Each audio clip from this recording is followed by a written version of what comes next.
Avec un potentiel irrigable de près de 2 millions d'hectares, l'Office du Niger est l'un des plus grands aménagements hydro-agricoles de l'Afrique. Sur cet espace, Hassan Souko exploite plus de 9 hectares de riz. Elle travaille à l'Office depuis 1989, soit 34 ans aujourd'hui. Mais si ça dugukolo bɛ ka sɛgɛn hectare dɔw bɔra 70 la dɔw bɔra 60 ne b'o sɔrɔ a gɛlɛya min b'an kan fo n'a kɛra engrais ko gɛlɛya parce que min bɛ d'an ma o t'an ka foro bɔ fɛn na subvention. Alou Malé est aussi un producteur à l'Office du Niger depuis une trentaine d'années. Cultiver la terre qui était une nécessité est finalement devenue une vraie passion pour lui.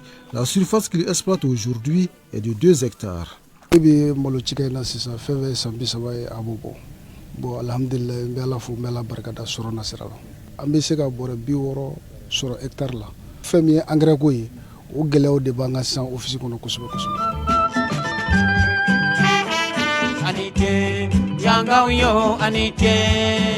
L'histoire de l'Office du Niger commence à s'écrire avec Émile Belém, l'ingénieur hydraulicien français rêvait de construire un projet agricole à la fois unique et durable dans le Soudan français. C'est pourquoi l'idée originale de ce projet atteignait l'actuel cercle de Diré dans la région de Tombouctou via Sotiba et Bagnida. On l'a autorisé à créer le service temporaire d'irrigation du Niger. Le projet avant-projet détaillé a identifié 960 000 hectares sur lesquels 300 000 colonnes devraient être installées. Mais on avait donné la priorité au voltaïque à l'époque. Donc il a dit à l'État français 960 000 hectares qu'on peut aménager sur un potentiel qu'il avait découvert de 1 600 000 hectares qui commençait depuis Niélé-Balé jusqu'à Diré. Voilà. Quand les gens disent que l'office fait 1 million d'hectares, c'est une réalité, mais c'est un potentiel brut. Mais ce que Belém même a identifié, c'est 960 000 hectares à aménager pendant 50 ans. 450 000 en coton et 560 000 en riz. À sa création en 1932, l'Office du Niger avait un objectif précis, celui d'irriguer en 50 ans 960 000 hectares pour produire du coton afin d'alimenter les industries textiles françaises. Il s'agissait aussi de faire du riz pour l'Afrique occidentale française. À l'Office du Niger, on produisait le riz, mais on n'était pas autorisé à vendre ni à exporter. Donc c'est le PAM qui avait créé une structure qui pouvait vendre, qui vendait les riz. Non, le plus difficile, ce n'est pas de vendre un produit qui ne suffit pas. On vous installe pour vendre. Nous qui produisons, on n'a pas le droit de vendre. On produisait le coton aussi. On ne peut pas exporter le coton nous-mêmes. C'était ou la CVT, ou après quand on a mis la CVT hors de cette opération-là, la Comatex était là pour filer le coton. Le chemin qui mène à l'Office du Niger d'aujourd'hui fut semé d'embûches. Le gigantesque projet agricole va être buté à une autre question fondamentale. Comment mettre en valeur les 960 000 hectares identifiés, d'où est partie l'idée de la construction du barrage de Markala, non pas sans questionnement. On a posé le problème où est-ce qu'il va prendre la main d'œuvre. Donc il a dit non, pendant la guerre, tous ceux qui ne pourront pas faire la guerre, la deuxième guerre, on peut les prendre comme la deuxième portion et peuvent travailler dans le barrage de Markala. Il y en a qui ont été recrutés pour aller faire la guerre, mais qui sont restés à Markala pour faire le barrage. En 1935, ils ont commencé les travaux en mobilisant nos indigènes à venir faire les travaux forcés. Alors, en 1947, ils ont terminé le barrage. Et naturellement, le barrage devrait relever, et c'est ce qui se fait naturellement maintenant, relever le niveau normal du plan d'eau à l'étillage de 5,5 mètres. Donc à partir de là, l'eau qui vient du barrage peut dominer une vaste plaine qui se trouve à côté. C'est comme ça que l'initiative est partie. Donc ils ont commencé à exploiter naturellement. Et le barrage, le site qu'ils ont choisi, c'est Markala, Kirango, là où vous voyez le barrage actuel là, a été choisi et ce sont les indigènes qui ont été utilisés. Et beaucoup ont perdu leur vie dans la construction de ce barrage-là. En avril 1961, le Mali a récupéré le barrage. C'est devenu notre propriété.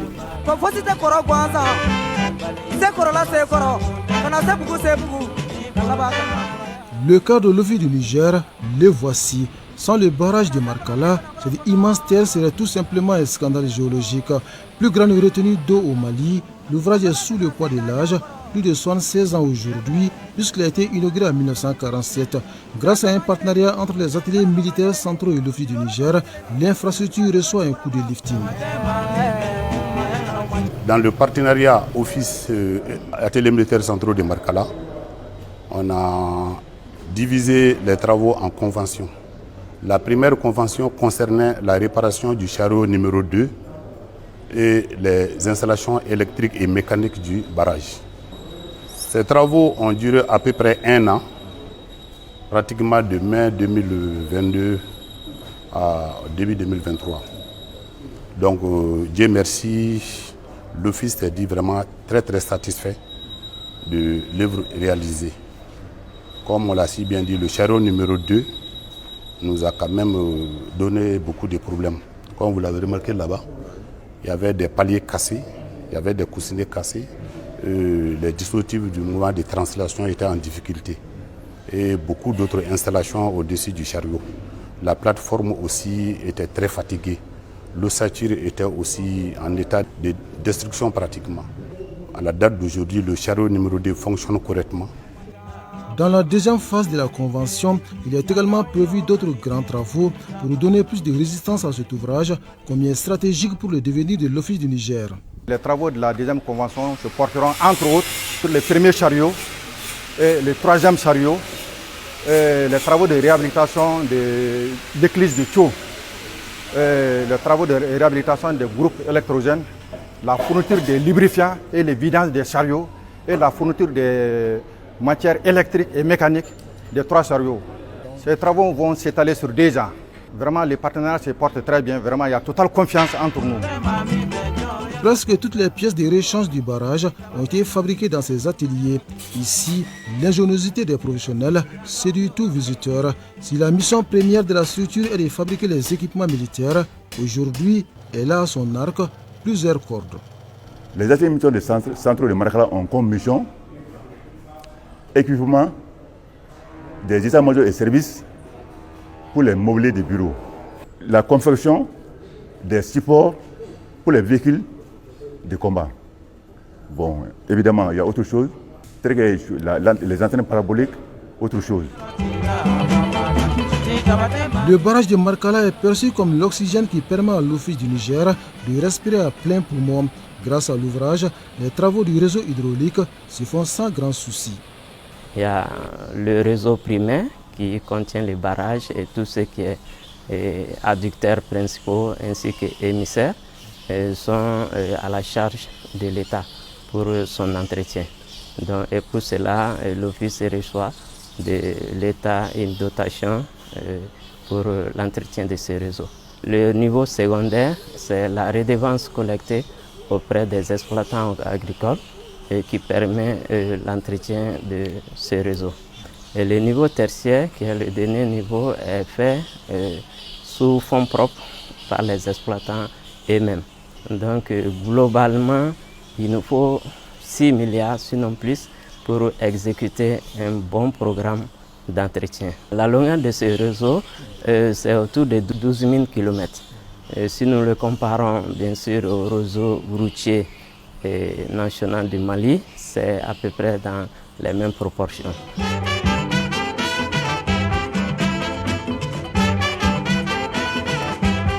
Le Mali accède à la souveraineté nationale et internationale le 22 septembre 1960. Une année plus tard, c'est-à-dire en 1961, le premier président de la République, Modibo Keïta, décide de nationaliser l'Office du Niger. En allant, ils n'ont rien laissé. Ils n'ont rien laissé. Les trésors de l'Office du Niger étaient vides, il n'y avait rien. Le premier directeur général, Samba Lamine Traoré, qui était un ancien, donc lui, il a été obligé de voir le gouvernement. C'est à partir de là qu'on s'est rabattu sur la Russie. Tous les engins d'aménagement de l'Office du Niger étaient russes. Les véhicules de transport étaient tchèques. Et après, l'Allemagne nous a ravitaillé en véhicule, en remorque. Donc c'était avec ces remorques qu'on faisait les transactions du port d'Abidjan et de Dakar à Markala. Parce qu'il y avait le service des approvisionnements généraux à Markala. Donc ce service était chargé de la commande des pièces de rechange, des intrants, et les liens hydrauliques, c'est-à-dire le ciment, les fers, tout. Donc ce service était chargé de ça. Donc le service des travaux était à côté, qui était chargé des aménagements. Donc il y avait le service agricole, donc qui était chargé de la mise en valeur des aménagements et de leur récolte. Les rizeries étaient là pour la transformation du riz. Je me rappelle, une fois l'Office du Niger a fait 3 mois sans salaire. Nous avons un ancien comptable, Aliou Nyagando. C'est lui qui a pris l'Office du Niger, les travailleurs de l'Office du Niger en charge durant 3 mois. À l'indépendance, il fallait repenser l'agriculture. L'agriculture a été véritablement orientée sur non seulement la satisfaction des besoins alimentaires internes, mais aussi la création et la valorisation des produits agricoles à travers les unités industrielles. Tout ce qui peut être transformé pour notre pays, que ce soit le coton, que ce soit les mangues, le Sogoma à chose, à Baguinda, la Comatex à chose, le thé Farako. Donc, toutes les filières porteuses pouvant faire l'objet de valorisation et de transformation l'ont été. La machine de la nationalisation de l'Office du Niger se met en marche pour la transformation de l'agriculture malienne. La culture du coton va donc être abandonnée au profit du riz. Quand maintenant il y a eu la nationalisation, après le départ, quand le Mali a pris les choses en main, on a diversifié, le coton était là et on a mis les riz. Alors pour la culture du riz, parce qu'il fallait quand même, comme vous parlez, de suffisance alimentaire, et la culture du riz a porté il y a eu beaucoup d'interventions sur la culture du riz. Et on a eu l'assistance technique des Asiatiques qui sont les premiers pour le riz, et les Chinois, les Vietnamiens, et eux, on avait aussi l'assistance technique de l'Union soviétique pour la culture du coton. Pour le coton, je crois que c'était aux années 69, la campagne de la culture du coton a été arrêtée en faveur des cultures vivrières. Mais si le coton en lui-même était une culture de servitude, d'esclavage presque. Grâce à son potentiel, l'Office du Niger pourrait être une réponse concrète à l'insécurité alimentaire au Mali. Déjà, la nature a ouvert la voie à la réalisation de cet objectif. Au sein de l'Office du Niger, nous avons une partie où on peut produire le blé. Donc c'est la partie qui est en haut, le Mema Farimake. Donc sur plus de 200 000 hectares, nous pouvons produire du blé là-bas parce que c'est à l'extrême nord. Le climat s'adapte très bien au blé et aux agrumes, la culture des agrumes, comme dans les régions méditerranéennes. Donc il y a eu un premier projet qui s'est arrêté en bout de chemin dans les années 90 avec la coopération russe pour l'aménagement du Mema Farimake. Et nous espérons que ce projet-là puisse renaître. Selon le schéma directeur d'aménagement de l'Office du Niger, la superficie potentielle qui peut être utilisée dans le cadre des aménagements, c'est 1 907 000 hectares de terres qui peuvent être aménagées, sur lesquels on a 1 445 000 hectares qui peuvent recevoir de l'eau par gravité. Donc, on n'a même pas besoin de sources pour mobiliser l'eau, mais c'est des terres qui peuvent être dominées par l'eau de façon gravitaire. Donc, très économique. C'est un cas un peu particulier de l'irrigation pour tous ceux qui savent un peu qu'est-ce qu'on fait pour mobiliser de l'eau afin de produire. Et tu as 75,75% du potentiel qui peut être irrigué par gravité. De la nationalisation de l'Office du Niger à ce jour, les superficies aménagées ont connu une forte évolution. De 50 000 hectares de terres aménagées au départ des colons, on est à plus de 130 000 en 2023. Le gouvernement de la Première République a mis en œuvre un programme qui a permis d'aménager 15 813 hectares. À partir de 1994, donc, le gouvernement a recommencé à faire de nouvelles superficies. Donc jusqu'en 2002, on a eu 13 543 hectares qui ont été aménagés, y compris bien sûr les baux. En fait, les baux, c'est un système que le gouvernement a mis en place pour que des privés puissent prendre de la terre en friche et l'aménager à leurs propres frais. De 2002 jusqu'en 2012, les programmes de réhabilitation ont continué concomitamment aux nouveaux aménagements. Et là, l'État a pu faire 28 623 hectares. Voilà, donc, et de 2013 jusqu'à nos jours, donc, la superficie totale réalisée, c'est 24 298 hectares. Donc quand on met tout ça bout à bout, ça fait en tout la superficie agricole utile à l'Office du Niger qu'il faut différencier de la superficie brute aménagée, donc c'est 130 826 hectares. Donc 9% du potentiel. Vous imaginez? Donc, au vu de ce potentiel, pour tout homme logique, tu ne peux qu'avoir l'ambition d'aménager davantage et de mettre en valeur ce potentiel pour que nous sortions de notre situation. Malheureusement, pour aménager, il faut des ressources financières. Toutes choses qui nous manquent présentement. Surtout avec l'environnement que nous avons, nous n'avons plus de ressources suffisantes pour pouvoir faire face à cette mission d'aménagement. Alors, pour preuve, le contrat-plan de 2019-2023 avait prévu d'aménager 14 615 hectares sur lesquels nous n'avons pu aménager que 4 717 hectares, soit 32,28%.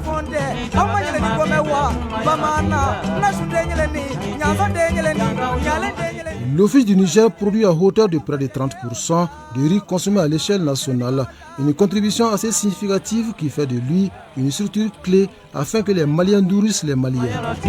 Les seuils de rentabilité agricole, c'était 1 tonne 200. Alors on n'arrivait pas à faire plus d'1 tonne. Et là aussi, c'était pas, tant que le président n'a pas son compte dedans, ce n'était pas possible d'insister. Après, maintenant, plus tard, il y a eu, au niveau national, on a eu faire le blé à Diré, la zone lacus, le maïs par là. Bon, donc c'est ça, c'est voilà comment la politique de l'autosuffisance alimentaire a été abordée. Bon, nous l'avons abordée avec les moyens du moment, avec les disponibilités, l'organisation du moment, la partie industrielle, la partie commerciale, la partie production et la partie encadrement. Donc tout ça, il faut que tout cela marche ensemble et que les informations et les difficultés soient élaborées ensemble et discutées ensemble et évoluer ensemble. On est parti au départ de près de 50 000 tonnes. Voilà, donc on a évolué un peu vers les années 60-68, vers 70 000 tonnes. Ensuite, à partir de 94 jusqu'à 2002, on a atteint un peu les 350 000 tonnes. Et à partir de 2013, on a commencé vraiment à frôler les 700 000 tonnes. Parce qu'en fait, entre-temps, les techniques ont beaucoup évolué et il y a eu l'introduction du repiquage. Vraiment, ça a été une grande évolution à l'Office du Niger parce que le repiquage a permis de dominer un peu les mauvaises herbes. Et il y avait une bonne disponibilité des engrais et les exploitants disposaient aussi des attilages. Donc, ce qui faisait que les calendriers agricoles étaient très respectés et on était autour de 700 000. Et donc, de nos jours, l'Office du Niger tourne autour de 750 000 à 800 000 tonnes.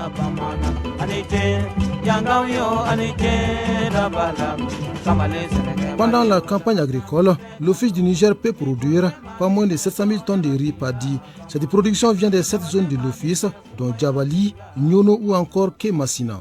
Au point de vue emblavir, nous tournons autour de 100%. Au point de recouvrement aussi de toutes les années, ces 3 dernières années, nous sommes à peu près à 100%, sinon 99,98% de recouvrement. Donc Nyono, c'est la zone de production par excellence au niveau de l'Office du Niger aujourd'hui. Hectare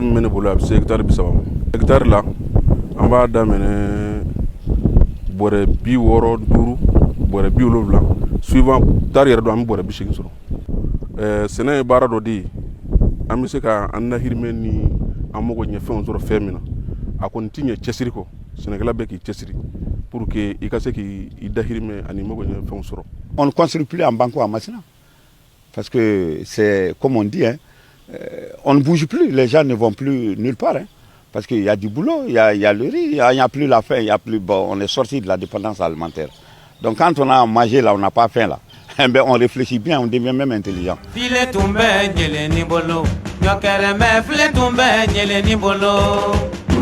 Pour faire davantage de l'Office du Niger une véritable zone de production du riz au Mali, la disponibilité des intrants agricoles est un facteur clé. Sans une quantité nécessaire d'engrais, les objectifs de la campagne seraient compromis. Il y a un office belge. Peut-être qu'il faut que non office kémo kémo. Ava soro ne kilimbe biwulu ladi. Ga gele chama mimbe parce que ni warite mo gobolo. On fana gele adoyo. Oube parce que banque de financement ke. Ni ma sega banque ko juru sara. Ya do banque ti sega financement wara ke tugun. Anduna engrais ko ina 2017 ko tawbe di wati mu angati sega teme toni ba fla do be ba saba soro. Ni engrais ferla ya jete mena ka fu bi kelenga soro nyini e kelen ba je. O mu mi seneke dugukolo la o de mazurti. Ni engrais bora kelenti ko ti ka bora fla di ma malo la o be bora saba. C'est très grave. I ka tikala i kanga temedi. I ka tikala i kanga toboto di. Faut que tikala ka fin soro aka senefena. Quand on me demande, moi je dis le gouvernement n'a qu'à prendre les intrants de l'Office du Niger en charge. Parce que c'est ce qui se faisait avant. C'est l'Office du Niger même qui gérait les intrants, pas les commerçants. Quand on va fixer un sac d'engrais à 20 000 francs, mais c'est la catastrophe. C'est du jamais vu. Je veux que le gouvernement gère l'engrais de l'Office du Niger. C'est de là que les paysans de l'Office du Niger pourront s'en sortir. Sur l'Office du Niger plane toujours l'ombre de l'insécurité, mais aujourd'hui, la paix semble changer de camp grâce à la présence des forces armées maliennes. Aujourd'hui, la situation sécuritaire est calme. Je m'insiste beaucoup sur les renseignements, parce que nous, on ne peut pas travailler sans renseignements.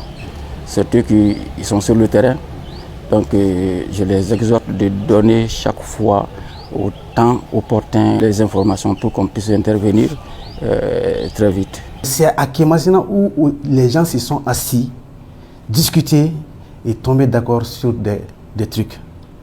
Donc il y a eu beaucoup de concertation, beaucoup de dialogue et c'est ce qui a apporté l'accalmie, plus la présence aussi des femmes. Il faut reconnaître que les femmes occupent toute la superficie à Kémasina. Avec la montée en puissance des forces armées, aujourd'hui la zone est carrément quadrillée. Il y a à peu près 3 bases qui quadrillent la zone.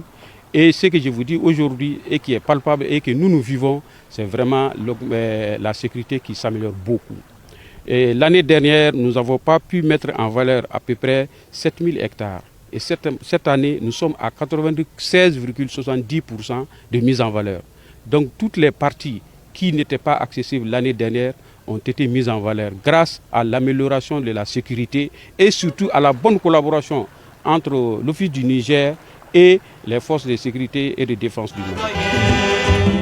Pour réussir le pari de l'atteinte de l'autosuffisance alimentaire, faut-il repenser le système actuel de production à l'Office du Niger, affirmative selon les acteurs du monde rural qui proposent de prendre en compte certaines questions essentielles dont la gestion optimale de l'eau et la transformation des produits. Les cultures maraîchères, notamment la tomate, l'oignon, l'échalote, etc., sont des denrées périssables qu'on ne peut pas conserver sur une longue période. Si toutefois on arrive à avoir 2 unités, même si c'est semi-moderne, à l'Office du Niger aujourd'hui, en tout cas, on va assurer l'approvisionnement correct du marché au niveau du Mali de ces spéculations durant toute l'année. Parce que pour les cultures maraîchères, nous produisons environ 400 000 tonnes de produits maraîchers. La campagne dernière, on a produit 375 000 tonnes de produits maraîchers, toutes spéculations confondues. L'échalote oignon seul fait 235 000 tonnes. Vous voyez ce que ça fait. Donc maintenant, mais on ne peut pas les conserver pendant une longue période. Si vous les conservez quelque temps, ça pourrit. Donc ça décourage beaucoup les paysans. D'abord, il faut régler le problème hydraulique de l'Office du Niger. Le canal du Sahel et le canal du Massina doivent être mis à leur gabarit nécessaire aujourd'hui. Deuxièmement, il faut essayer d'utiliser rationnellement de l'eau. Le tout n'est pas que du riz. Il faut changer même la vocation des terres de l'office du Niger en mettant du riz, mais en cultivant d'autres spéculations à valeur ajoutée certaines économiseurs d'eau.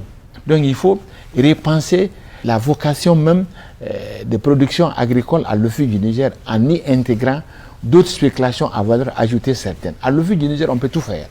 L'office est déjà une zone stratégique pour le programme de sécurité alimentaire au niveau du Mali. Ça, c'est connu. Donc en 2022, sur une production de 2 880 892 tonnes de riz paddy, l'office a contribué à hauteur de 25%, ce qui n'est pas peu. Donc son rôle est immense par rapport à l'autosuffisance alimentaire et à la production de produits alimentaires pour les populations. Donc si des investissements conséquents sont réalisés, notamment orientés vers la remise en état, en bon état des infrastructures hydrauliques, augmenter les superficies, augmenter les productions, soutenir un peu les producteurs en termes d'équipement, d'intrants et d'organisation, et en réalisant des infrastructures de transformation et de conservation, je suis convaincu que l'OCI fait jouer un rôle central dans la prise en charge des besoins alimentaires du Mali et de la sous-région. Dans un monde où se nourrir devient de plus en plus une équation à plusieurs inconnus, mettre en valeur le potentiel agricole de l'Office du Niger n'est-il pas une alternative afin qu'enfin les Maliens nourrissent les Ouest-Africains ?